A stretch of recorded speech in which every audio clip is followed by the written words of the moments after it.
All right, and we are live here for episode 8 of the MMA Debate Show, joined here today by one of the OGs when it comes to being on a debate show with me, and Farah Hannoun. Farah, thanks so much for joining me. How are you? I'm doing good. How are you? Thanks so much for having me. Of course, I'm doing good. Let the people know. So where do you work in this MMA industry, and where can we find you on social media? Right now I write for MMA Junkie, and you can find me on social media, just Farah Hannoun, pretty much on every social media outlet. All right, good stuff. We got a bunch of topics to get to this week. We had the fights this past weekend, and MMA for some reason, there's always a ton of stuff to talk about, which is pretty good. Let's start first things first with something that's a little bit got a bit of a mixed reaction all over the Twitter world. Israel Adesanya was, hyping up the fight and everything. And he ended up mentioning 9/11 and the Twin Towers and Yoel Romero crumbling and stuff like that. What's your take on this? Was it handled correctly? Is it a big deal or not? What's your take on Israel's comments this past week? I think he was just kind of, you know how Israel Adesanya is. He's a big talker, and he's very witty. And I think it just kind of came out wrong, and he said it, and he didn't want to retract it in the moment. But he probably realized he was going to get some backlash. I think he handled the apology well. I think the backlash is warranted in the sense that probably it was an insensitive joke, and everybody's going to react to a joke differently. But I think he handled it well in his apology. So I guess it's all good. It happens. Yeah, as soon as I saw the comment, I was a little bit worried because I was like, Israel, and I get that as someone that's outside of the United States, you say something like that and you don't really think of it too much. But, like I grew up in the United States, so I know that every 9/11, it's still a big deal for everyone. So I'm not surprised it got the reaction it had. But like you mentioned, Israel's a witty guy. I've interviewed him a couple of times, and he's always just making shit up off the top of his head, making quotes, creating things that don't even make sense half the time. So for me, I definitely took it like, he was just saying something witty, you're crumbling. It's the first thing that came to his mind. It was like, damn, Israel, come on. I feel like it was bound to happen. But listen, the apology was good. I feel like he did a good job putting the statement out there. One of the rare guys who's not doubling down on things that are, getting negative reactions from people. But, for me, I think it was handled appropriately from his side. It got some backlash, which let him know that, this probably wasn't the right thing to say in the moment. But yeah, for me, I don't think this was as big of a story as it could have potentially been. I agree. I just think, like you said, I mean, he wasn't thinking. It was kind of an in the moment thing. So it just came out wrong. Yeah, for sure. I mean, that's all we really got to say about that one. I mean, it happened for like a day or two, so definitely not too big of a deal. Last week I wanted to get to Jon Jones. We weren't able to, so we'll get to him this week. We've got a bunch of I feel like contenders lined up for him. People getting wins, people trying to call him out, potentially rematches and things like that. So the big question is, who's next for Jon Jones? I mean, the Reyes rematch definitely makes sense, but they might go the direction of Jan Blachowicz just because it's a fresh new contender. He had a statement win as well. A knockout is always a statement win over a Corey Anderson who was campaigning for a title shot. So in Jan Blachowicz's eyes, you've done everything you need to do. And Jon Jones was in attendance as well. I mean, that's as big of a promo as Jan could cut just because he's not that guy. He's not the guy that's gonna like trash talk and stuff. So lucky for him, Jon Jones was there because it was in New Mexico, of course. So it kind of panned out perfectly for him. If that doesn't get him a title shot, I don't think he could have done anything more, if you know what I mean. The Reyes rematch is big as well, just because obviously a lot of people thought Reyes won the fight. So honestly, I think it's going to come down to who Jon Jones wants to fight. I think he's reached the point in his career where he can make that decision when you're as big of a star and in terms of pay-per-view sales, yeah, Reyes would probably sell a little bit more just because of the story of the first fight, but you don't have like a massive superstar name or something. You don't have a Daniel Cormier where it's going to be a no-brainer business-wise for the UFC. So I think it's going to come down to what Jon Jones wants, to be honest. Yeah, that makes a lot of sense. For me, going into the fight, I was definitely leaning into the Dominic Reyes rematch. Then I was like, it's going to be up to Blachowicz and Corey Anderson, the winner, to put on a big performance. I mean, the first fight was extremely boring. It was very dominant for Corey Anderson, but it was definitely a chore to sit through. So, like, if we get part 2 of that in New Mexico, especially for 5 rounds, then, for me, it's obviously got to be Dominic Reyes for the rematch. But Blachowicz went out there, got the highlight reel knockout. Went up to Jon Jones. It wasn't, I feel like some people made it into a big deal. For me, it didn't seem like it was that big. Had it been maybe somebody else could have really gotten a fire going. This one, I didn't feel like it was super genuine, the promo. But for me, Blachowicz getting the knockout, and I think his only loss in these past couple fights is Thiago Santos. So for me, I'm leaning towards Jan Blachowicz to get this next fight. I feel like Dominic Reyes will get it down the line, but I'd like to see, for example, there's a commenter that mentioned Thiago Santos versus Reyes next. I wouldn't mind that one if Thiago Santos doesn't take too long to come back. So I feel like Reyes and Santos, winner gets the rematch. And then for me, I'm definitely leaning Blachowicz, especially considering he got the big highlight reel finish over Corey Anderson.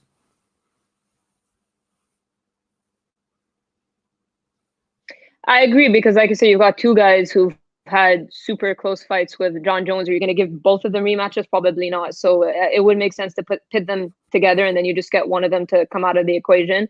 And Blachowicz is a fresh new challenger for John Jones. He possesses knockout power. If you're looking at the narrative, I know Jones has fought all kinds of opponents, but at least in that regard, it seems like the guy with the knockout powers probably has a higher chance than the very good wrestler against John Jones. At least in the last couple of fights, it's shown that probably like a bit of a loose to striking, mixing it up with kicks and pressure and stuff like that is probably going to do you better than having a really good wrestling background, because we've seen John Jones handle that with Daniel Cormier. So I think in that regard, the mystique of the one punch knockout power is always a good narrative when you look at John Jones, because nobody has really beaten him. Yeah, I agree with that. I feel like the one punch knockout power does make it more exciting. People wanted to see that fight with what's his name, Anthony Johnson, because of his one punch knockout power. So I do agree with you in that Blachowicz is going to be a more exciting matchup. And we've talked about John Jones's motivation, and I feel like if Blachowicz has been getting these knockouts, that should be the one that gets his motivation back up, because you're facing that someone dangerous. And although there's been questions about Corey Anderson's chin, there's no doubt he was doing really well. He beat Johnny Walker last time out and everything. So for me, I definitely like Blachowicz next. And for the reason that you mentioned is that, we're going to see John go up against a power puncher, and stylistically it's going to be different than going up against a wrestler. Yep, for sure. All right, moving on to another topic, something that, might not be that big, but I've seen a lot of people argue about it and whether it should happen and stuff like that. So we get started with this. Should the Olympics start having MMA? And so in this case, since it's the Olympics, I believe it would be amateur MMA.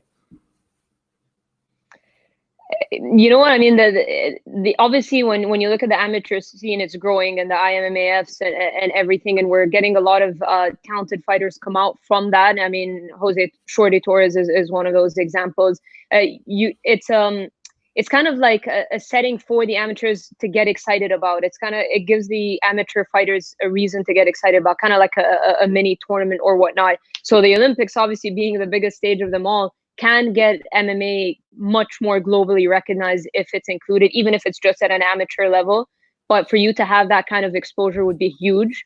So I think it'll only do good things for the sport in that regard, just because MMA is still not entirely there, of course, when you compare it to football or soccer, like people call it, or basketball or whatnot. So for it to be recognized in the Olympics would be huge, because you've got the disciplines like wrestling on its own, like boxing on its own. It's not MMA, and people still sometimes fail to understand the differences between MMA, wrestling, or pro wrestling for that matter. You still have a lot of people who don't have that understanding of the sport. So I think if it's recognized in the Olympics, it would be huge for sure.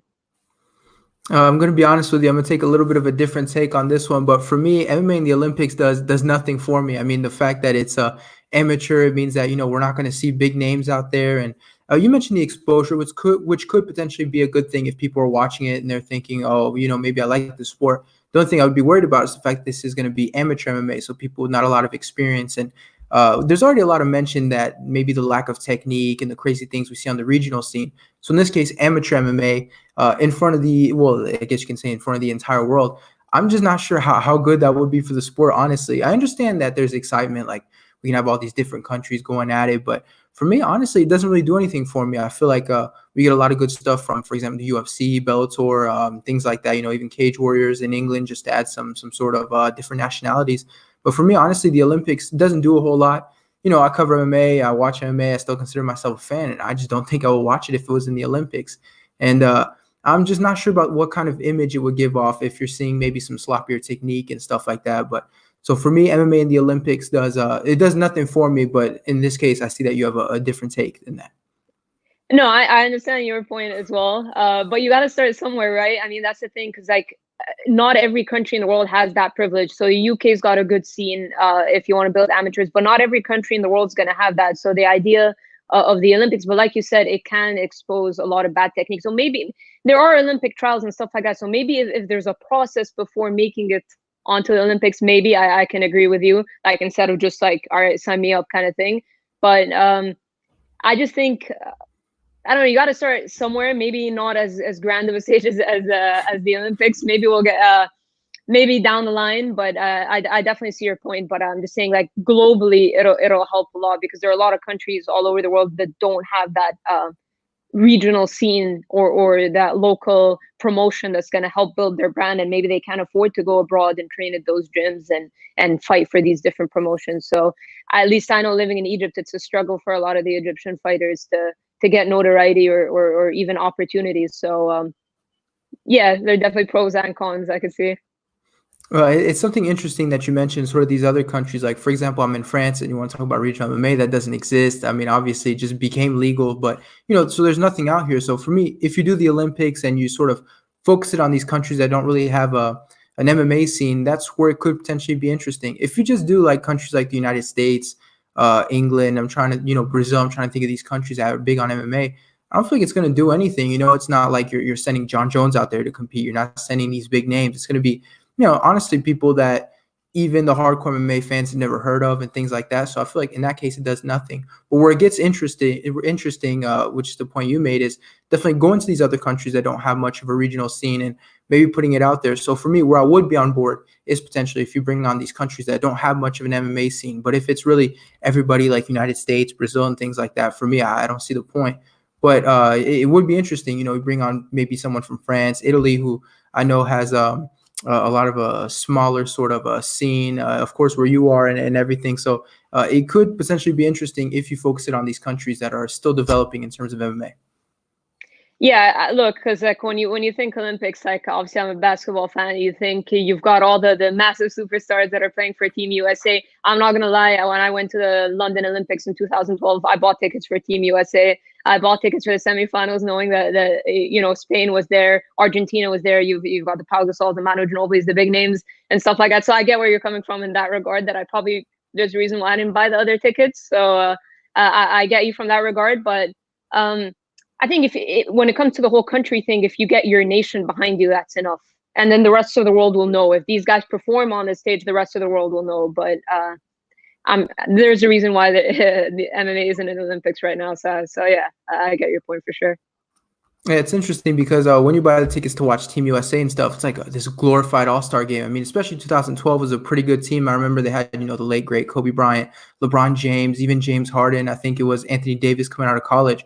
But when you're going to watch that, like, you're watching this insane team. Like, these really are the greats. And, of course, there are a few upsets here and there. But ultimately, you're watching this Team USA. It's something. In the Olympics, let's say they brought in, like, John Jones from to represent the United States, light heavyweight. You bring in Douglas Lima to represent Brazil. That's where it could potentially get interesting, like this sort of all-star format sort of tournament. Like, if they did something like that, I feel like that could be huge because you're going to pull in all these fans, people watching it, high-level stuff. I mean, you just – take the best country from each weight class or something like that. I mean, you could get something interesting if you sort of do it like basketball or even soccer to a point where I think they bring in like 3 players that are over 23, for example, for the team. So for me, if you mixed in the professionals and, the big names, you could have something big. But if you stay at amateur, it's always going to be one of those things not quite like fencing, but it's going to be one of those sports where it's like, yeah, I mean, it's there if you want to watch it, but that's not what you're going there for. Yeah, I definitely agree. There are ways they could do it by just pulling in these massive names, whatever they do, even if they're not going to compete, if they're just going to coach or whatever, but just have them draw the general public and then work from there. All right, moving on to a topic that's a little bit more recent. This past weekend, we got the main event, Auckland, New Zealand. We got to see Dan Hooker against Paul Felder. Lots of people, as usual, arguing about the scores. People would make up their own criteria. People know the real criteria.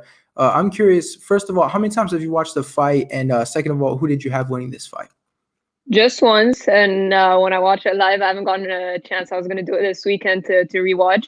Honestly, I did score it for Hooker. And I don't know if I did that because in the back of my mind, I know the way the judges are. Do you know what I mean? Like it's like sometimes you need to mute the commentary and kind of play analyst as opposed to, all right, I know what the judges are going to do here. And because it was in his home country, and because that takedown late in the 5th round, but then when the scorecards came out, did any of the judges even give Hooker round 5? Maybe one did, or none. So now all of a sudden, I don't know if my theory makes any sense anymore. But I honestly thought after watching the fight, I could see how you could do Dan Hooker 1, 2, and 5, and I could see how you could do Paul Felder 2, 3, 4, and 5. But then I don't think any of the judges scored it like that, either my first theory or second. So then again, honestly, I don't know. Like, the judging in the recent fights have been all over the place. But initially watching it, I could see how they could have, how Hooker could have won 1, 2, and 5. I thought he came out strong. And he seemed to be damaging Felder quite a bit. He obviously, his eye was bothering him, Felder. But then Felder, I don't know what they told him in the corner, but something he knew that he needed to turn it on later on, and he did. And I think the momentum was definitely on his side. And maybe if there were 1 or 2 more rounds, it would have been a decisive win for him. But when Hooker landed that takedown in the 5th, because it was quite close, I think I kind of knew that the judges would give him the fight. Yeah, for me, I do agree with you. I mean, I only watched it once, and it wasn't really like, you're 100% on the fight, scoring everything, and, maybe it'd be a different outcome. But for myself, I had Dan Hooker. Those first 2 rounds were very dominant for him. I gave him that last one.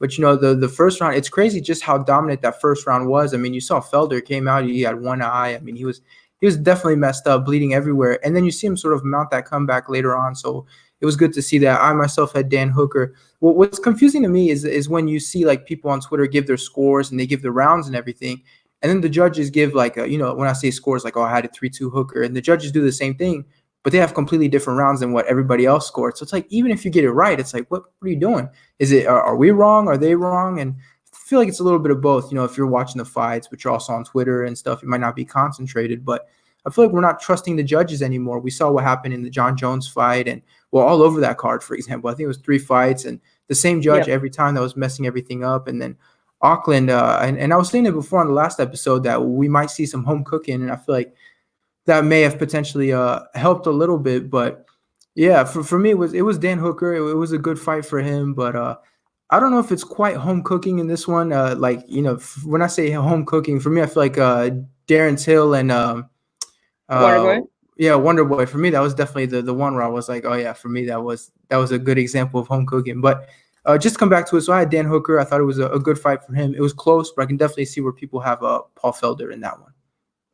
For me, I don't understand why it was such a massive outrage. Like, they were acting like it's a massive, massive robbery. That's what I didn't understand. Like, when I was reading online, like, I had initially scored it for Hooker, but the way you read it online is like Hooker did nothing in the fight. Like, how on earth did they give it to him, right? Like, when I was looking at the comments, like the whole "who do you think won" comments, like, everybody had Felder, and everybody seemed outraged. And I can see how you could have Felder, but I was just surprised at how little. Okay, clearly you and I think Hooker won, but like very, very few people had Dan Hooker winning the fight. And I don't know if it was a kind of an emotional in the moment response just because the momentum was on Felder's side.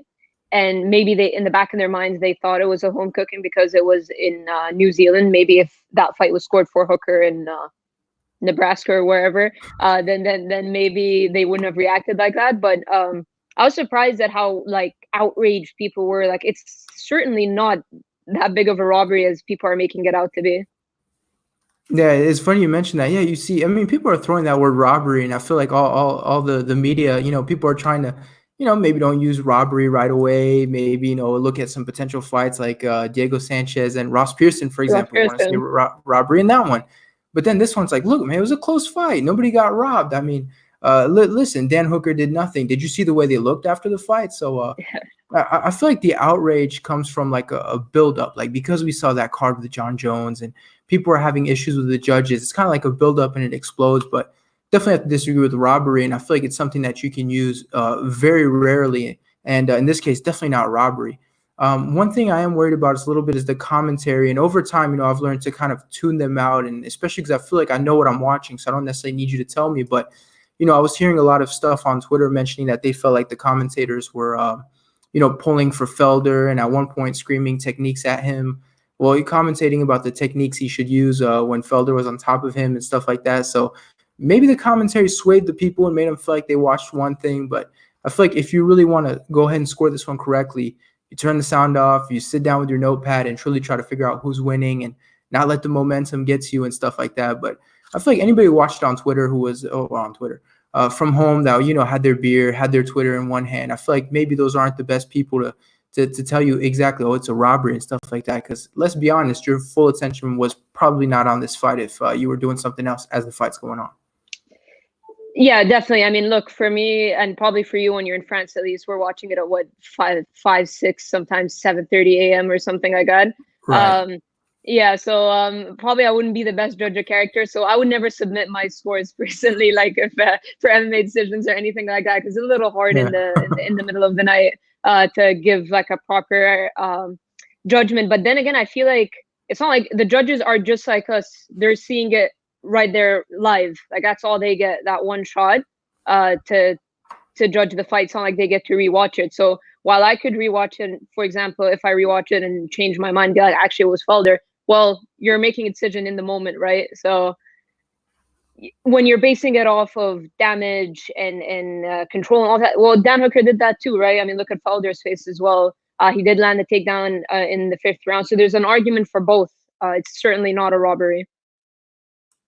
Yeah, for sure. I feel like, people like us that are watching it super late, usually I'll watch the fight live, and then the next morning I'll try to find it somewhere or maybe on Fight Pass something. Then I'll watch it again and see if I have the same opinion. Because, chances are you're tired. I mean, you're just trying to enjoy the fight. You might not be sitting down scoring it exactly. Sometimes you just watch the fight to watch the fight. And I feel like before we go on Twitter, scream robbery, and make a big deal, get up in arms, it's definitely good to take a step back, maybe rewatch the fight, maybe pay attention to the criteria as well. But like you mentioned, I mean, the judges, they've got one shot, they've got the momentum of the crowd.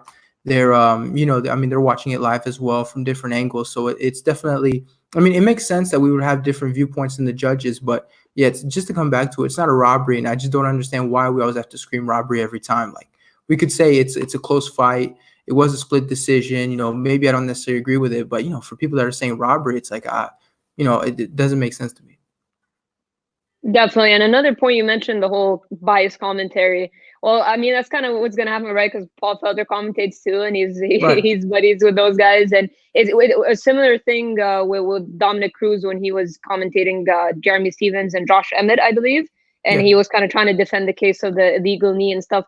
That's inevitable, right? Like that's a problem. Like the bias, you can't help it. So maybe it's not the best idea to have somebody with an invested interest commentating the fight. But then in the case of Paul Felder, well, they're all his colleagues, right? In terms of commentary. So they've all worked with him in one shape or form. So you're not going to have some random person commentating. But that's another issue, again, with the whole bias thing.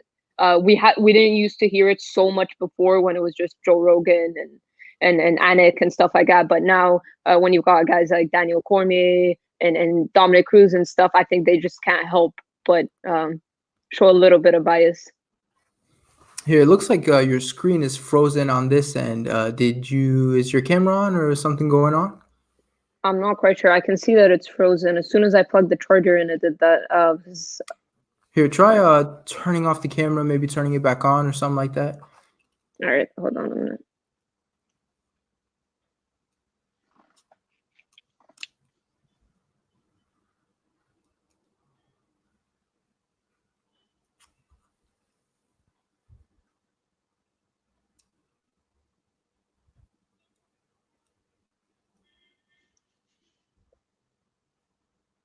I'm not quite sure what's happening, but am I back or not yet? Not yet.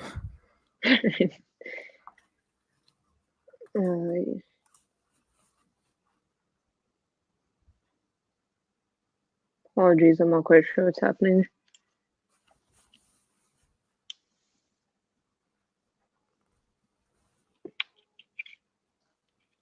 I mean, you can continue talking and I'll try to sort it out. All right. Yeah. So you mentioned an interesting point about the commentary and being biased, and I feel like that's an issue with it looks like you're back. Yeah. There we go. No, like I was saying, it's an interesting issue you bring up with the commentary because when you bring on guys like Paul Felder, Daniel Cormier, and things like that, I mean, they become a part of the commentary team, and they might be biased themselves, like you mentioned, Dominic Cruz is an example, but also the commentary team too, because they spend more time with him, and maybe even without realizing it, they might be biased themselves. So it's an interesting point you bring up when you start taking in all these former fighters, and obviously there's some that do a good job, like Daniel Cormier, for example. Dominic Cruz, I feel like it depends sometimes. Sometimes he can be a little. I feel like he gets a little bit too technique heavy for the broadcast, and when he starts going back and forth with Joe Rogan, it may not come off the best. But definitely some people that are good at it. But I feel like maybe in this case, the UFC should think about maybe letting guys retire before they do that. I mean, Cormier and Felder, it looks like they're not far from retirement themselves. Maybe Cruz as well, especially with the injuries, and they're not going anywhere. Once they retire and things like that. So maybe they should think about holding it off, because we're seeing it a few instances, even with just two examples we mentioned off the top of our heads, that we have seen that in the past. So maybe it's an interesting point in the commentary team, and maybe holding back from having current fighters commentate while they're still fighting for the UFC. Yeah, definitely. And I think because Joe Rogan doesn't really travel outside of the US unless, and he'll only commentate big pay-per-view shows as well. So they need more hands on deck. And but you've got Dan Hardy and John Gooden and stuff, but like I think they're just like balancing the work across various different people. And I think for them, having a fighter commentates like a unique perspective in terms of technique, and they've been there before, and when they're analyzing the situation in the fight where a fighter's hurt, they can relate. And that's a lot of things that I'm sure you've gotten criticism before. It's like, what do you know, kind of thing, like you've never been in there, that kind of thing. So when you've got a fighter commentating, at least they know what it feels like, and they can break down the technique. They can be a little bit more respected for their opinion in that regard. But yeah, I definitely think at least when they've retired. Well, I can understand that, people wanting fighters out there, but, just an example, Dan Hardy, for example, was a former fighter. So, I mean, I think people are, good with him commentating. Michael Bisping is getting more and more into commentating. He's a fighter. So I feel like, I mean, you could definitely find guys, and then people outside of fighting, like being fighters themselves. I mean, we saw, I'm trying to think of what their names are. Oh, Brendan Fitzgerald. I mean, John Anik. I mean, you have people that do a good job. And at one point did try Todd Grisham. It didn't quite work out, especially when he butchered Sakuraba. That was like, all right, man, that was your last shot. Let's get on out of here. And it was good for them for not doubling down, because we know how the UFC are. They're like, no, he's gonna be here until you like him, damn it. So it was good for them, even if it didn't work out for him. But he's doing good stuff in kickboxing. So yeah, for me, I feel like the commentary team, you can find people. It's not, it's and even with some of these guys talking about retirement coming up in maybe a year or two themselves, it is good for them to maybe wait a little bit until these guys are retired, especially considering that they're not going anywhere. For sure, I agree. All right, moving on to another topic. There was a big boxing match this weekend. I don't know if you watched it or not. Tyson Fury versus Deontay Wilder.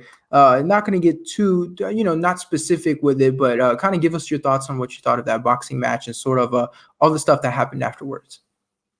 I mean, honestly, I didn't think Fury would dominate like that and get the finish. I did feel like he would outbox him just because Deontay tends to sit back and he relies on his knockout power. And we've seen him behind before on the scorecards and just knock somebody out. But he just didn't look like himself. And I know he used the costume excuse that he's that he's getting buried for. The problem is, it's like, you're gonna get buried for this kind of excuse. Like, I felt like he looked off. I wouldn't have ever thought of the costume in my head if I was playing analyst. As a reason, I said maybe something in training camp. I mean, everybody goes through stuff that we don't know. Maybe like he just overworked himself in training camp, and he just like cardio-wise couldn't handle it. I felt like he was off regardless. But that doesn't take away from what Tyson Fury did. I mean, it was dominant. He packed on extra weight. People thought that was going to affect him. If anything, it gave him extra power. And the fact that he was able to dominate and put him away, because that's been a recent criticism of his career. He does have a lot of knockouts on his record, but it was a recent criticism for him that he dances around and just outboxes somebody and doesn't knock somebody out. When you knock somebody like Deontay Wilder out, I think like everybody's now, I think, forgotten about Anthony Joshua, and everybody's, especially the way Anthony Joshua's last two fights have gone, the big upset to Ruiz where he was dominated and then uncharacteristically outboxed, just like not the fact that he outboxed him, but I mean not getting the knockout, because we're used to Anthony Joshua getting his knockout. For him to go the distance with Ruiz, And then the way his last 2 fights played, and then Tyson Fury, it's like everybody's saying now that's the #1 boxer. But it's fun. It's fun times. Yeah, the crazy thing about all the Deontay Wilder excuses is that there were a lot of them. Like, people had made all sorts of excuses for him. You could have just went in there, picked whichever one sounded best, and then you choose to go with a costume. And it's like, come on, man. Like you knew nobody was gonna accept that. No one was gonna be like, oh well, he did wear a big costume. He should have known people were gonna come after him for that one. And there were some good excuses out there. You got knocked out in training, which I guess if you're gonna pick an excuse, you probably don't want the one where people talk about you getting knocked out, but people were saying his equilibrium was off after he got hit, especially when we saw it in his legs, a busted eardrum potentially. Like there was some stuff you could have taken and people would have been like, oh, okay. Going into the fight, I thought Tyson Fury would get the decision. People were talking about Deontay Wilder was exposed. I don't think he was exposed. I mean, we knew that Deontay Wilder's a guy that tends to have that big right hand. He carries a lot of power, knocks guys out. I believe it was his last fight where we saw him get outboxed pretty much the whole thing, and then he gets the knockout. So, people, I think maybe it's more the casual fans that are a little bit surprised that, he got exposed. If you've been watching him, you knew that technically he's not the best boxer, especially when he's winging these punches. But at the same time, nobody can do anything about it. And they end up getting knocked out before the end. He's the one who mentioned you have to be perfect for 12 rounds. I just have to, I forgot what the rest of the quote was, but I have to be perfect for like 10 seconds or something. So for me, it wasn't exposed. Tyson Fury's a great boxer. We saw it the first time those guys fought. I was surprised he got the knockout, but it was a great performance. He looked really good out there. For me, he's the #1 heavyweight boxer. I do want to see that fight with Anthony Joshua, but I feel like from that kind of performance that we saw from Fury, it's just it's difficult to think that anyone beats him when he looks that good out there. Yeah, I mean, I agree because now that he's shown, not that we didn't think he had knockout power, you forget. You always look at somebody's last performance or their last couple of performances. So the fact that he put Wilder away, and people always say Anthony Joshua's chin is suspect. He piled that up, and then the fact that Fury has the ability to outbox you for 12 rounds, I think all of these things are in his favor. But I'm an Anthony Joshua fan, so I'd want to see that fight happen. I think it kind of has to happen. It's the obvious one. But in boxing, we tend not to see the fights that have to happen all the time, not as often as MMA. So I guess we'll see. But that should be the fight that happens. I guess it'll be massive. Yeah, for sure. When I came back to class Monday, everybody was coming up to me talking about this fight. Like, man, Fury looks so good. And what was Wilder doing winging those punches? And it's like, well, I mean, Deontay Wilder has that tendency to do that. And Tyson Fury's a great technical boxer, which is a knock that people have had on him before because, like you mentioned, doesn't necessarily get the knockout, or he can, he got a lot of talk before the first Deontay Wilder fight that, he's a boring fighter. He tends to dance and stuff.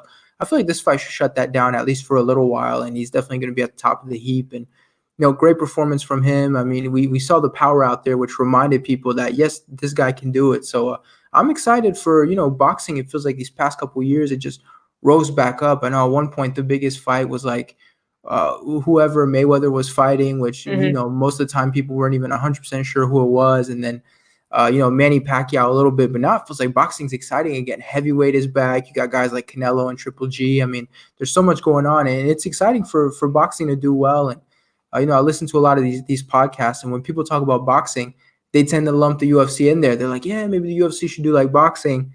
I don't know about all that, man. Maybe hold your horses on that one. But it's definitely fun hearing people, mention the UFC and boxing as these big combat sports that, people should be talking about. And of course, when I say UFC, I mean MMA, but people, they don't say MMA. They say UFC. Just so people don't think I'm a casual.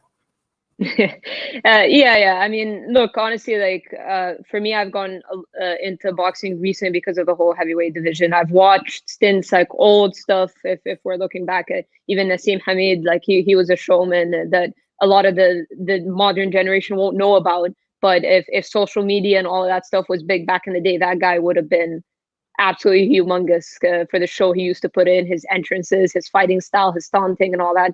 With Mayweather, he had all that, but then sometimes in his fights, he'd go the distance a lot, so it wouldn't really work to his favor. But everybody kind of knew who Floyd Mayweather was, even if they weren't watching his fights. Right. I admit when I didn't understand much about boxing before, I even covered MMA and I'd watch some of his fights. I wouldn't be that entertained when I'd be watching them, especially at 6 o'clock in the morning, without knowing the backstory, without watching the build up and all that stuff. and you just purely watch the fight and you don't know much about boxing, that's probably not what I wanted to watch. But then when I watched Joshua and Klitschko, and I was just starting to get into boxing again, I loved it. So sometimes it's just kind of like the fight that pulls you, and that's why in MMA you get guys like Conor McGregor opposing the casuals, because when you look at the way he talks and the way he walks and the way he carries himself and knocking people out, that's how you're going to draw the public in. Yeah, for sure. I mean, boxing, the cool thing about boxing, it's one of those fun sports where you go back and it has such a rich history. I mean, when I was like 11, I was reading the biography of Muhammad Ali. I mean, you look back, guys like Joe Louis, Joe Frazier, things like that. Boxing has such a fun history to look up on, and now today you have the names today to back it up. The trio at heavyweight, like we mentioned. I know a few years ago, I think it was maybe around 2015, and we were seeing Fury versus Klitschko, and then Joshua eventually came in and fought Klitschko, and so there were a lot of these fun fights. Pacquiao versus Marquez was the one that I remember. Even the casual fans were talking about it. I was in the States at the time and had a lot of friends from Mexico. So when Marquez knocked him out, everybody was talking about it. Facebook went crazy. It was all about boxing. But it gives me, it makes me think a lot about MMA that, in boxing, we saw, people didn't care about boxing. They tuned in for Mayweather. All the Mexicans tuned in to see Marquez. And, my question at this point is, can we have something like that for MMA, for the UFC and stuff like that? Or, is this a sport that's, going to be a little bit different? You're really going to need a Conor McGregor to bring guys in, or is it a sport that, people can tune in for stars other than guys like Conor McGregor? Honestly, because I think that it's just all about like kind of the understanding and the appreciation of the sport. Like in my region, especially, I could say that when Khabib beat Conor, everything changed. Like the amount of people that hit me up, like I know absolutely nothing about MMA. It wasn't an upset by any means necessary with Khabib beating Conor, but the idea is people were tuning in because of Conor, and then in the region are like, oh, there's a Muslim fighter. All the Arabs got behind him, all the Muslim community got behind him. So when he beat Conor, especially that Conor was being a loudmouth and blah, blah, blah, and some people were very offended with what he said and whatnot. When he won, it kind of like all of a sudden everybody's like, oh, Khabib, he's like our hero. And then the UFC comes to Abu Dhabi all of a sudden again. And it's not a coincidence that everything just changed for the region. So that was huge. And now when Khabib fought Poirier, everybody tuned in. Even if they may not be familiar with Poirier, they became familiar with Poirier. Well, that's, it kind of builds up like that. So yeah, it was McGregor that initially brought in the eyes. And unfortunately, sometimes it takes that. And then I think people fail to give McGregor enough credit for how big of a star he is. It's easy to hate on the guy for his inactivity, for losing to Khabib decisively and still talking and making excuses in their eyes about how the first fight went down and blah, blah, blah. But it's just different. For us covering the sport, we can get excited about any fight, right? Like we can get excited about the vacant flyweight title fight this Saturday. But for the casual fan, it's just different. Like nobody will be talking about MMA. No one was talking about it last weekend. No one was talking about it this weekend. They probably won't for another few weeks. But with Conor McGregor, everybody's talking about it. And unfortunately, I feel like MMA is still in that point where, especially because when you're talking about all over the world, I mean, the pay-per-view model was always kind of like the United States and stuff like that. But when you're talking about all over the world, unless you're behind your countrymen, whether it's Russia behind Khabib or whatnot, but Conor, it's not just Ireland, it's far transcended that. And unfortunately, sometimes I do feel like it's still the big names that draw in the general public. We still haven't gotten to the point where people can appreciate this Saturday's fight at least. The funny thing, you mentioned, being behind your countrymen. In France, people are quite awful about that because, in MMA, we have good fighters. Francis Ngannou, for example, Tom Duquesnoy until he retired, of course. I mean, we don't have nobody. But, you'd think Conor was French, depending, seeing the kind of support he gets there. The turning point was really his fight against Mayweather. And, people were asking me for my picks and stuff like that. And, and people were betting on Conor and things like that. And you try to explain to them, like, listen, I know he's the notorious, but, come on, he's not Mayweather. But, nobody wanted to listen, and they found out the hard way. But I feel like that was the turning point. And unfortunately, it took another sport to get people sort of into the UFC. And, you mentioned the people that watched Khabib beat Conor, and then they stuck around for his next fight. I know that in the United States, a lot of that was for Nate Diaz. Like, I was in the United States over the summer, and my friend went over to, the famous Buffalo Wild Wings to watch some of the fights. And we're watching the card with Miocic Cormier, and then the co-main was Pettis Diaz. The place was packed, and the Diaz fights and everything. We barely got a seat. The fight's over, and half the place left. And you're like, oh, guys, we got a heavyweight title fight here. A super fight of sorts. Like there is a huge fight happening. What are you doing? It's crazy to me to think that beating Conor does get more fans, and that the people they hold on. Because if you beat Conor and then it didn't gain any new fans, it's kind of like, damn, wasted opportunity. But it's definitely cool to see the people, especially in those countries that kind of relate to, for example, Khabib, that stuck around to see him. Nate Diaz, I don't know how many people really relate with Nate Diaz, but they stuck around to see him.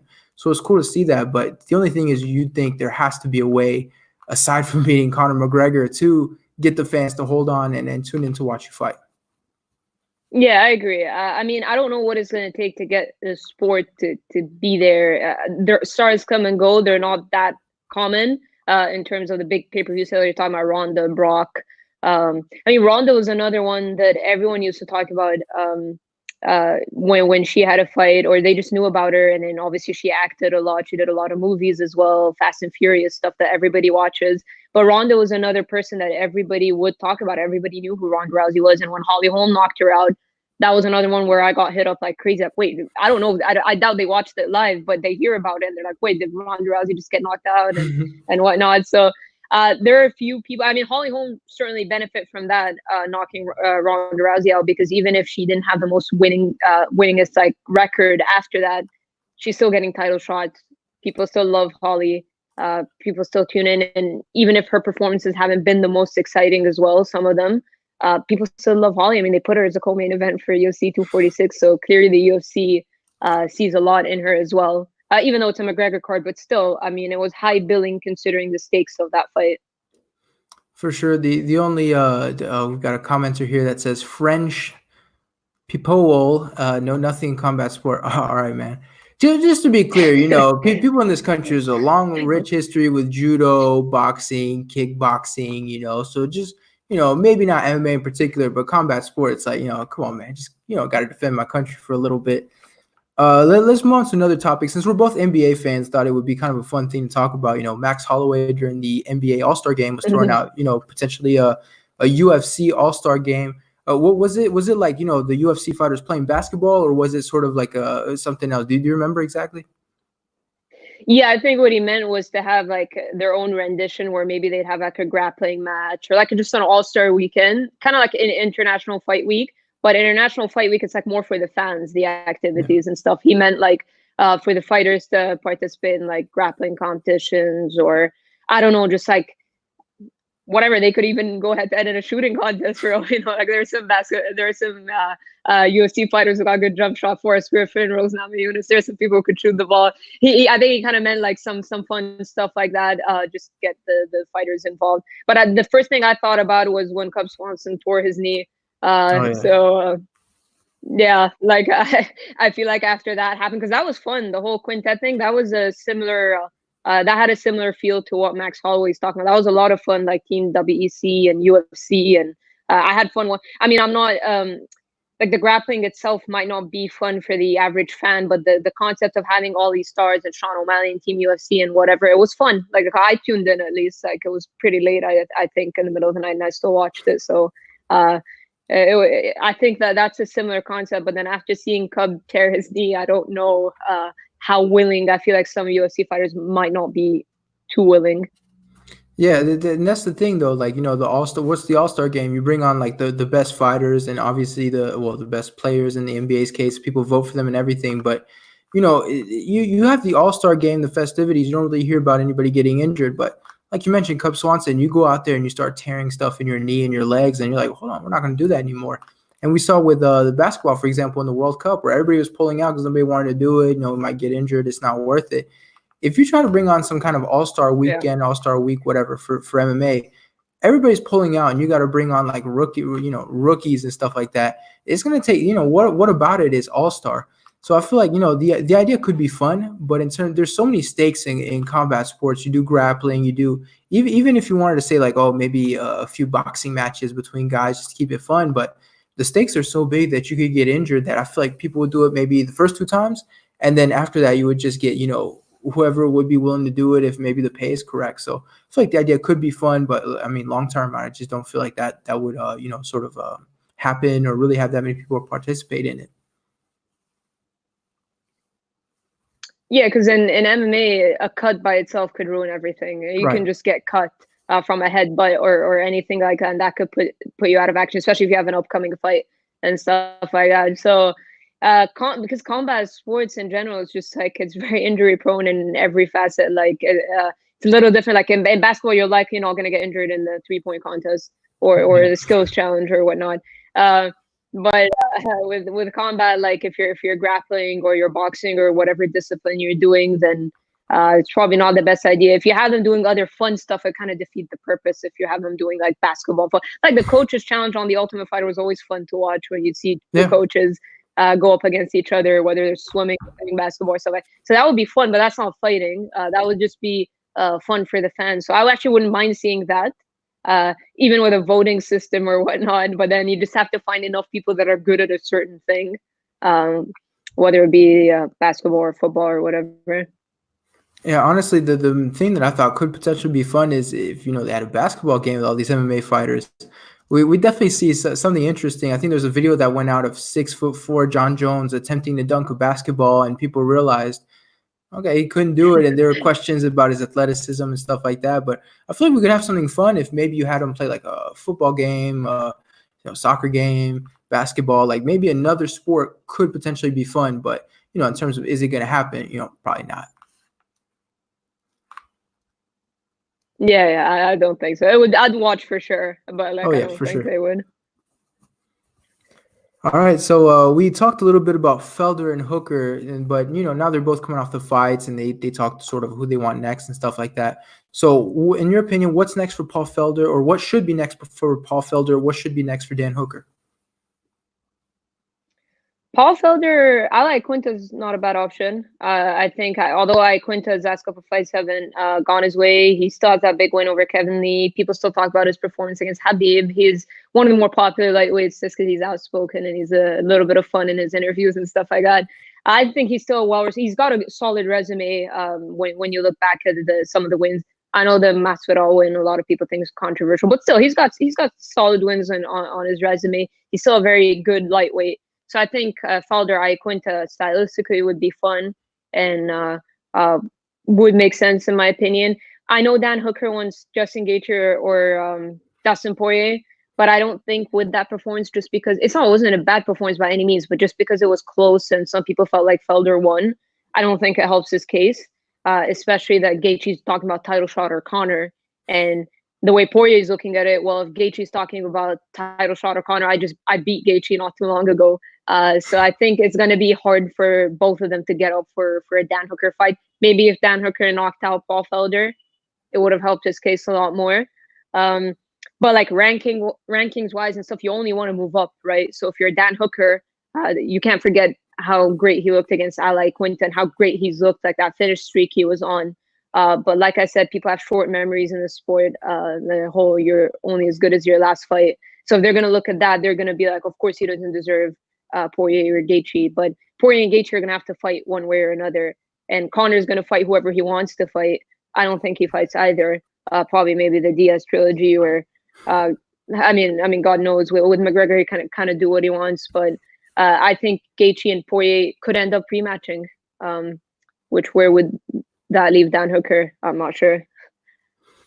Yeah, to begin with Dan Hooker, I think he's talked a lot about wanting to fight Dustin Poirier. I feel like that's a fight that could make sense. I don't think we've seen Poirier since he lost to Khabib, so it's good for Hooker because if he wins that fight, then he goes on to potentially get a title shot or at least number one contender fight. And at the same time, Dustin Poirier wins it. It's a good bounce back fight too. So I feel like it's a good fight in that case. People have mentioned Barboza a lot. Apparently, Barboza is going to 145.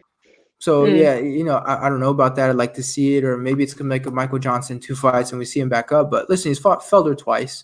He fought Hooker, and I feel like that didn't leave any questions about who was gonna win the next exchange. I mean, that was about as dominant as he can get, and good for Hooker for bouncing back for sure. But I'd like to see maybe Hooker versus Dustin Poirier. I feel like stylistically it'd be a good fight, and I feel like Hooker is going to struggle as he gets with better grapplers. So I feel like that's why Poirier, it's a good fight stylistically, and it could be a fun one. If Tony Ferguson loses to Khabib, maybe that one as well. I feel like stylistically could be fun, but for him, I feel like we need to see him in a big fight and put him in that position to either sink or swim. I mean, he's always going to be, a pretty good, good fighter, a fun action fighter, but I definitely like to see him take on somebody a little bit more high profile and then kind of figure out where his ceiling is, whether he's ever going to fight for the title or not. As for Felder, he teased retiring. He talked about potentially retiring. I don't think it's necessarily a bad move. I believe he's 35 years old. He's at a point in his career where at his age, you sort of look at where he's at and you think, if you're one of those fighters who's like, I want to stick around and fight, if I'm not fighting for the title, then I want to retire. I'm not sure if he's going to fight for the title at this point as his career starts to wind down. He took this loss and, he takes losses at the right point to stop him from getting that title shot. So for me, in terms of, if he really wants that title shot and everything, and if he doesn't get it, he's going to retire, it would make sense to contemplate that. However, that being said, if he decides to come back, which, he's a great fighter, he's a fun fighter. You mentioned Ali Quinta. I feel like that would be a fun one for sure. The buildup could be interesting with Ali Quinta, with this whole boomy stuff. Another fun one would be Kevin Lee. I know Kevin's got a fight lined up. I forgot against who. I don't know if you remember. Charles Oliveira. Oh, yeah. Charles Oliveira. So, I mean, potentially seeing that fight against Kevin Lee, win or lose, because he's not going to fight for the title, maybe not the number one contender guy, but that one could be a fun one with Felder. So I feel like, Felder has a few options, but he has reached a point in his career where he might be a little bit stuck, and I think that he himself kind of realizes that as well. Well, yeah, I think Felder was like an emotional reaction for him because he was just so devastated that he lost the fight. And I think his management team alluded to the fact that he was just reacting emotionally, and it's probably not what he's going to do. But for Felder, I just think because when you look at the lightweight division, the thing I like about Kevin Lee is that guy will fight anybody, and I don't think he gets enough credit for that because you have guys like Charles Oliveira and Islam Makhachev who are like chomping at the bit to get their big name and their ranked opponent, but those guys won't fight them. Felder and Gaethje and Poirier, those guys are not going to fight them. They just don't see any benefit in fighting someone that dangerous with not such a big name. I mean, Makhachev in Russia, yeah, but like when you got a guy like Kevin Lee who's giving that opportunity to Oliveira by going into his home country, and Oliveira is super dangerous. That guy is so good, and he's looked so good in some of his losses. He looked really good against Felder, but kind of got tired and tables got turned on him. He looked good against Pettis at one point as well. He always looks good. He's one of those guys that looks good in a lot of his losses. So he's dangerous. He just has to make a lot of adjustments, and he's getting his opportunity against Kevin Lee. But the thing is with Felder, I think Iaquinta is good because Iaquinta has the name, and he'll bring the excitement to the fight, even though he's lost his last couple. In terms of career trajectory, you look at Islam Makhachev and you think maybe a win over him would be more impressive, but Felder's not going to see, he's going to see that as a risky and dangerous fight. So they reached the point in the lightweight division where they have a notable enough name, where they've picked up notable enough wins where they want the bigger names. And we just saw Ryan Hall recently frustrated about that. Nobody wants to fight him. He was talking about 6 or 7 different people who turned him down. And unfortunately, like, unless you have a Kevin Lee in the division that's like crazy enough to take these risky fights, because I think Kevin Lee has a big enough name to not have to take the Charles Oliveira fight or an Islam Makhachev fight for that matter. But that's the thing. It's like it's no longer about you've lost, because you mentioned it, like you're saying Hooker should fight Poirier. Well, yeah, Poirier is coming off loss, right?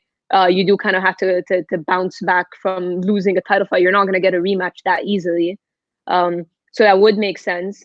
But I don't know if Poirier would entertain it. He's talking about Nate Diaz, and he wants that. So we'll see. And we do have a question in the chat. It's asking, what do you think about Makhachev versus Diego, which I assume is Diego Ferreira. What are your thoughts on that fight? And he says, for UFC 249.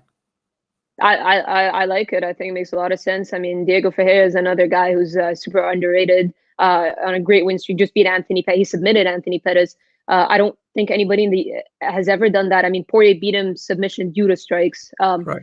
Or sorry, the body triangle, or what that was. But it wasn't like injury injury. Yeah, that wasn't tapping him out. So to submit Anthony Pettis, who's a phenomenal jiu-jitsu practitioner, especially in MMA, that was huge for him. It was a huge feather in his cap. And I think that it's pitting two kind of prospects, but Diego Ferreira is older. I mean, he's 35 if I'm not mistaken. I think people don't Something like realize that. that. Yeah. So yeah, like it has to be now for him, right? He's not 23. He's not going to sit and climb the ladder slowly and whatnot. So I think that would be a great fight. I like it, especially that Makhachev is struggling to get any of the fights he wants. Kevin Lee was down to fight him. They didn't want to make that happen. I don't think anybody other than Kevin Lee was really willing to fight him. Not that they're afraid or ducking him. They just don't see much benefit. I think a Paul Felder would make sense. I think an Ala Quinta would make sense for Islam Makhachev.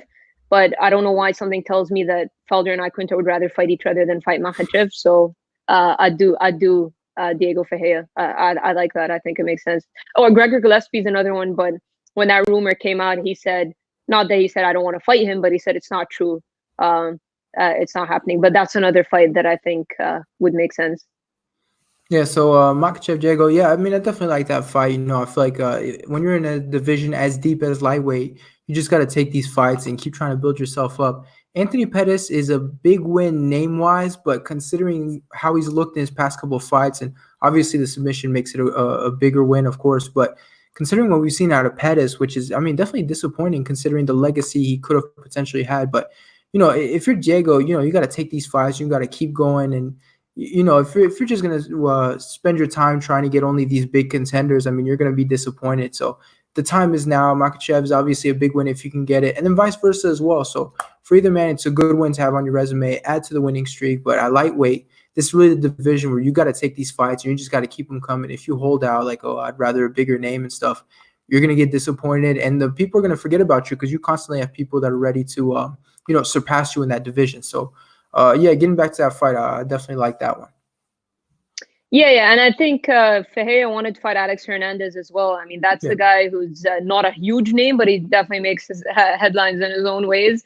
But I mean, that fight would make sense too. You know, Alex Hernandez is another guy people forget about that's kind of in that lightweight prospect picture. So there's so many guys, just match them up, right? Like you said, quit chasing the massive names like Gaethje and Poirier. You're likely not going to get them. And just match them up against each other. You got Gillespie, Hernandez, Ferreira, and Makhachev. Match those guys up, and whoever beats whoever will take out one step closer.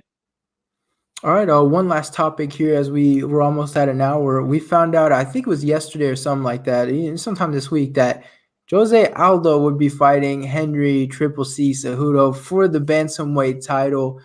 What are your thoughts on this fight? I mean, honestly, like the only way this fight could have ever made sense is if you've literally got no clear-cut contender, but you happen to have plenty of maybe not clear-cut contender. You have plenty of guys, Peter Yan, Aljamain Sterling, Corey Sandhagen. You got three guys who have very solid wins. They're literally ranked, if I'm not mistaken, other than Moraes being number one, and he just fought Cejudo, 2, 3, and 4. So you've got three guys, literally, if plan A didn't work, you've got plan B and you've got plan C. But with Henry Cejudo, he's chasing the big names. He was calling out the likes of Uriah, Cruz, and Aldo, and Cruz isn't back yet. Faber just lost to Yan, and Aldo's left. And if you look at the way Faber lost to Yan and the way that Aldo lost to Moraes, I guess Aldo wins in this equation. But yeah, I mean, I love Jose Aldo. I still think he's a very talented fighter. But for the sake of the division, it just makes you just became champion. I mean, so you know what I mean? Like, it's one thing if you're John Jones and you freaking defended it against everybody, but you just became champion, and I think it's a little ridiculous considering that you've got Sterling and you've got Yan and you've got Sandhagen. So yeah, I'm not too big of a fan of the booking. For sure. I mean, Henry Cejudo became champion, forever ago, and it's taken him forever to get the fight, the division moving. And you're not even getting the division moving. You're fighting Jose Aldo. So I hate the fight in terms of, why they booked it and stuff. It makes zero sense and stuff.